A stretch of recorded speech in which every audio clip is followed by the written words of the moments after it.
사사기 21장 19절에서 24절 말씀 제가 봉독해 드리겠습니다. 또 이르되 보라 베델 북쪽 루보나 남쪽 베델에서 세겜으로 올라가는 큰 길 동쪽 실로에 매년 여호와의 명절이 있도다 하고 베냐민 자손에게 명령하여 이르되 가서 포도원에 숨어 보다가 실로의 여자들이 춤을 추러 나오거든 너희는 포도원에서 나와서 실로의 딸 중에서 각각 하나를 붙들어 가지고 자기의 아내로 삼아 베냐민 땅으로 돌아가라. 만일 그의 아버지나 형제가 와서 우리에게 시비하면 우리가 그에게 말하기를 청하건대 너희는 우리에게 은혜를 베풀어 그들을 우리에게 줄지니라. 이는 우리가 전쟁할 때 각 사람을 위하여 그의 아내를 얻어주지 못하였고 너희가 자의로 그들에게 준 것이 아니니 너희에게 죄가 없을 것임이니라 하겠노라 하매 베냐민 자손이 그같이 행하여 춤추는 여자들 중에서 자기들의 숫자대로 붙들어 아내로 삼아 자기 기업에 돌아가서 성읍들을 건축하고 거기에 거주하였더라. 그때 이스라엘 자손이 그곳에서 각기 자기의 지파, 자기의 가족에게로 돌아갔으니 곧 각기 그곳에서 나와서 자기의 기업으로 돌아갔더라. 아멘. 할렐루야. 우리를 사랑하시는 하나님께서 우리에게 좋은 것 주시기 하여서 허락하신 은혜의 날이 시작되었습니다. 하나님께서 허락하신 오늘 하루가 하나님의 능력을 믿고 믿음으로 행하여 하나님께서 주시고자 하시는 모든 좋은 것을 누리는 복된 날 되기를 예수님의 이름으로 축복합니다. 오늘 우리에게 주신 하나님 말씀을 통해서 사람의 맹세는 믿을 수 없습니다. 사람의 맹세는 믿을 수 없습니다. 이런 제목으로 하나님 말씀을 증거하겠습니다. 베냐민과의 전쟁 이후에 이스라엘은 이제 커다란 근심거리를 떠안게 되었습니다. 그 무엇일까요? 베냐민 지파가 이제 없어질까? 그래서 21장 3절을 보면은 이스라엘 하나님 여호와여 어찌하여 이스라엘에 이런 일이 생겨서 오늘 이스라엘 중에 한 지파가 없어지게 하시니까 이렇게 하나님께 묻고 있습니다. 기브아의 불량배들을 죽여서 이스라엘 중에서 악을 제하겠다라고 시작한 일이요. 어떻게 되어졌어요? 기브의 불량배로 끝난 것이 아니라 베냐민 지파의 모든 사람들을 다 죽였습니다. 오직 이스라엘과 싸우다가 강야로 도망해서 숨어있던 르몬 바위에 숨어있는 600명만 남고 다 죽임을 당했습니다. 이제 이들도 어떻게 해요? 꼼짝없이 이제는 그러다 보니 어떻게 해요? 거기에다가 이스라엘은 우리는 베냐민 지파와 베냐민 지파에게 딸을 주지 않겠다라고 맹세까지 했습니다. 그러다 보니 어떻게 되어져요? 이제 베냐민 지파는 어느 누구와도 결혼할 수도 없고 그러다 보니 결국 멸망하게 지금 없어지게 될 위기에 처했습니다. 이스라엘은 이제 이스라엘 12지파 중에 하나인 이 베냐민 지파가 없어지게 되는 것에 대해서 고민했고 이 문제를 어떻게 해결하면 될까? 어떻게 해결해야 될까? 고민을 합니다. 그래서 첫 번째는 어떻게 자기의 딸들은 못 준다. 왜? 맹세했기 때문에. 그러면 어떻게 해야 될까? 살펴보니 야베스 길르앗 사람들이 미스바의 총에 참석하지 않았습니다. 그때 저들은 이번 기브아의 불량배들을 제거하는 일, 이런 악행을 심판하는 일에 어떻게 온 이스라엘이 함께 해야 한다. 왜? 이거 하나님께서 싫어하시는 일이야. 그래서 하나님의 정의를 실현하기 위해서 다 참여하라고 했는가 봐요. 그런데 야베스 길르앗 사람들이 참석 안 했습니다. 그래서 사람들이 이번 총회에 참석하지 않는 사람은 다 죽임을 당할 것이다 라고 또 맹세했어요. 그런데 이 야베스 사람들을 어떻게 될까? 결국 저들의 맹세한 대로 죽임을 당하는데요. 그럼 다 죽여야 되잖아요. 그죠? 맹세했으면은. 저들이 맹세한 대로 했으면 어떻게 다 야베스 길르앗 사람들 다 죽여야 되는데 어떻게 해요? 베냐민 지파의 그 600명을 위해서 젊은 여자는 죽이지 않아요. 그런데 그렇게 해서 데려온 여자가 400명만 되어졌어요. 베냐민 지파에 남아있는 사람이 몇 명이요? 600명인데 남아있는 사람이 이 야베스 길르앗에서 데려온 여자들이 400명입니다. 그럼 200명은 어떻게 해야 될까? 200명은 아직도 채워지지 않는 거예요. 이스라엘은 다시 또 고민을 합니다. 그래서 어떻게 될까? 이미 자신들은 어떻게 앞에서 말씀드린 대로 하나님 앞에 맹세했기 때문에 줄 수 없다. 그렇다고 해서 가나안 여인들을 데려다가 결혼시킬 수도 없다. 그럼 나머지 200명은 어떻게 될까? 고민에 또 고민을 합니다. 그런 가운데 어떻게 해요? 실로에는 해마다 어느 때가 되어지면은 춤추는 여인들이 나와서 춤을 추는 때가 있었는가 봐요. 그러니 사람들은 이것을 생각해냅니다. 야, 저기 실로에는 매년 이맘때에 여호와의 앞에서 춤을 추는 절기가 있다. 그러면은 그때 어떻게 해요? 이 여인들 가운데서 춤추러 나온 여인들 가운데에서 이 200명을 데려가면 어떠냐라는 생각을 하게 됩니다. 그래서 이 이스라엘 장로들이 생각하기에 그거 좋겠다. 근데 문제는 뭘까요? 문제는 뭐예요? 그렇게 되면 어떻게 이스라엘 가운데서 여자를 주는 거잖아요. 그러면 저들의 맹세는 어떻게 되어질까요?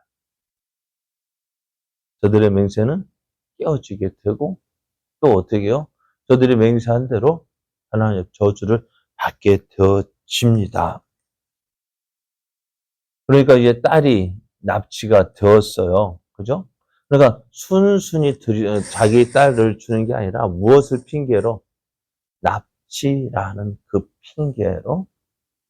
핑계를 대면서 어떻게 하는 말이 어쩔 수 없지 않느냐. 그죠? 어쩔 수 없지 않느냐.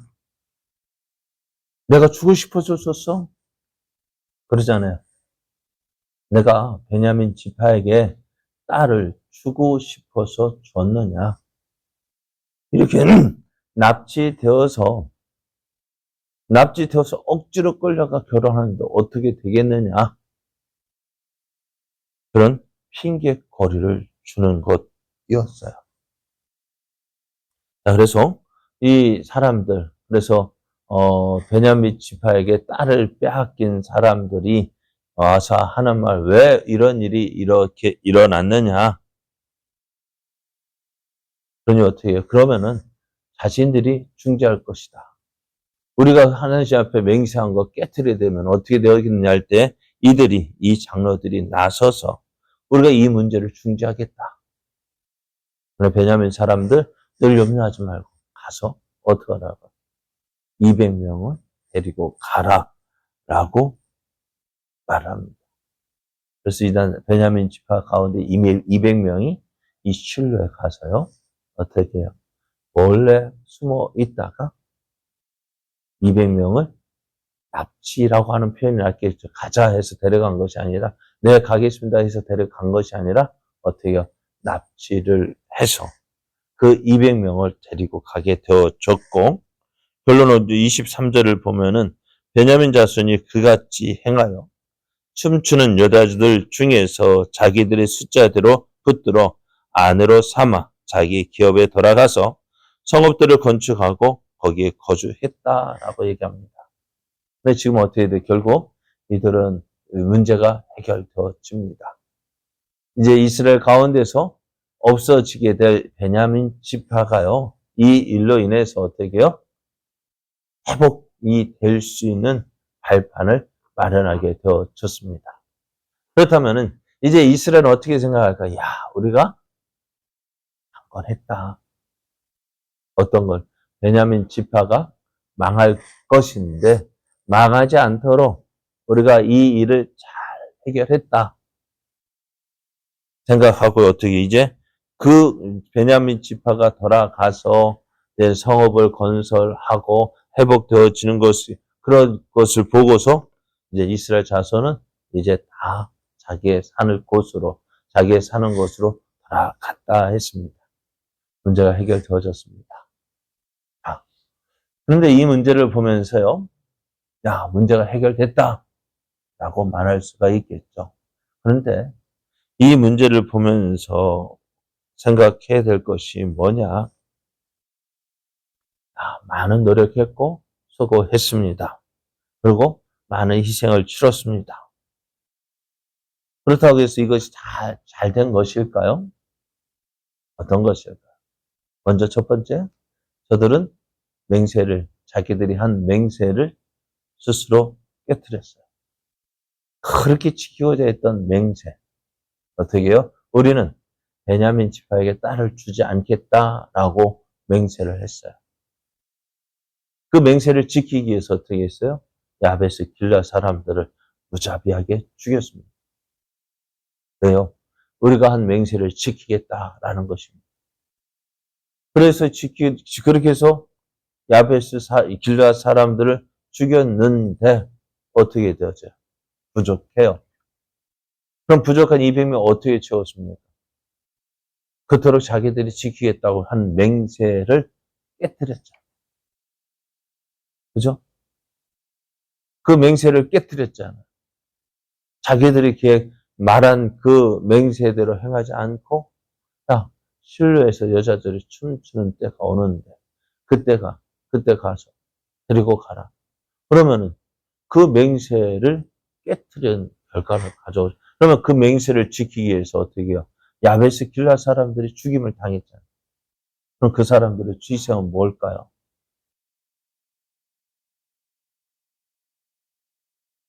물론 이것이 자발적으로 된 일이 아니었습니다만은 어떻게 되어졌을까요? 이것이 그러니까 문제를 해결하기 위해서 또 다른 문제를 야기하게 되어지고 또 그 문제를 해결하기 위해서 또 다른 문제를 만들고 있다는 것이에요. 그것이 오늘 우리들의 모습이 아닐까요? 왜 그럴까요? 그들에게 정확한 기준이 없는, 명확한 기준이 없는, 그럼 무엇대로 살아가? 순간순간 상황에 따라서 이랬다, 저랬다. 마음이 변합니다. 생각이 변합니다. 그래 어떻게 이리 갔다, 저리 갔다. 저리 갔다, 이리 갔다. 그럼 아침에 이렇게 말하고, 저녁에는 저렇게 말하고, 조변 섞게 하는 것이 우리들의 모습입니다. 그럼에도 우리는 어떻게 할까요? 잘 되고 있다라고 이야기합니다. 과연 잘 되고 있는 것일까요? 왜 그럴까요? 왜 이렇게 자꾸 이랬다 저랬다 할까요? 뭐가 없기 때문에요? 기준이 없기 때문에. 기준이 없다라는 것은요, 무엇일까요? 오늘 결론적으로 25절을 말씀하고 있어요. 그때 이스라엘의 왕이 없으므로, 왕이 없다라는 것은 뭐예요? 기준이 없다. 기준이 없는 상황에 따라서 이랬다. 이렇게 해도 되고 저렇게 해도 되고 그러지 않아요. 우리가 세웠던 기준이 흔들리면 안 되는. 그러니까 우리가 사람의 맹세도 어때요? 안 변할 것 같죠? 우리 스스로도 변합니다. 이런 기준을 하면서, 이런데 어떻게 해? 어쩔 수 없잖아. 어쩔 수 없잖아. 어쩔 수 없다. 그건 뭐예요? 우리가 변하지 않는 기준이 있어야 돼요. 우리 생활에서 삶 가운데서 우선되는 기준이 있어야 돼요. 무엇일까요? 하나님을 기쁘시. 하나님 말씀대로. 그럼 오직 하나님을 위하여서. 그것이 기준이 되어져요. 명확한 기준이 없기 때문에 우리가 자꾸 변하는 거예요. 저는 말씀드렸죠. 예전에 소를 몰고 밭을 갈 때, 쟁기질을 할 때 어떻게 하면 반드시 갈 수 있을까요? 무엇을 어떻게 하면 반드시 갈 수 있을까요? 기준이 있어요. 기준이 있어야 변함이 없어요. 반드시 나갈 수 있어요. 자꾸 변하는 꼬리를 보고, 소 꼬리를 보고 쟁기를 몰면 어떻게 될까요? 이랬다 저랬다 나가지 못하고. 그러나 저 멀리 있는, 변하지 않는 그 기준, 저 멀리 있는 나무를 보고 밀고 쟁기질을 한다면 어떻게 될까요? 약간은 삐뚤빼뚤할 수 있지만은 그래도 방향은 어떻게? 오늘 우리의 삶이요? 이렇게 되어지길 원합니다. 명확한 기준, 무엇입니까? 내 이익을 위해서가 아니라 하나님을 위하여서, 하나님의 영광을 위하여서, 하나님의 뜻을 이루기 위하여서 분명한 목적을 두고 우리의 삶이 나아간다면 우리는 하나님이 기뻐하시는 삶을 살 수 있어요. 어쩔 수 없잖아요. 그 말을 할 것이 아니라 하나님이 기뻐하시기를 하나님의 뜻을 위해 내려놓고, 내 모든 것 내려놓고 하나님의 뜻을 붙잡고 하나님 말씀 붙잡고 믿음으로 살아서 정말 하나님의 영광, 살아계심을 보여주는, 그리고 하나님의 영광이 나타나는 그러한 삶 되어지기를 예수님의 이름으로 축복합니다.